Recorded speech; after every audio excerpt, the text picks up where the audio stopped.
My name is Shirman Taring, an applicant of the Thurgood Marshall College Fund, and with this video I am answering this prompt. It says, what unique perspective, passion, or curiosity drives your academic interests? How do you envision it shaping your future as a scholar and leader in your field?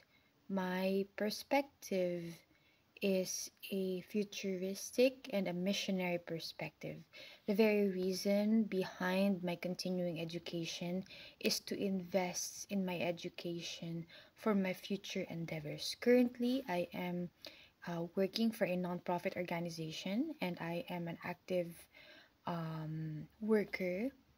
And the work is to build churches and also build houses of worship and also invest for charitable organizations.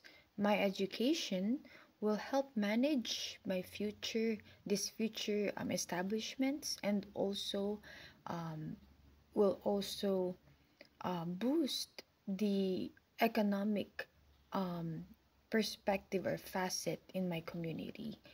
I am also coming from a family of doctors, and that is why we are all in this field. With this, not only are we having care or involved in the healthcare, but is also being used. This business will also be used for charitable organizations. I am a leader because a leader is someone who has a goal and a vision that is coming from goodwill and good intent. Your investment with my education, your help will go a long way.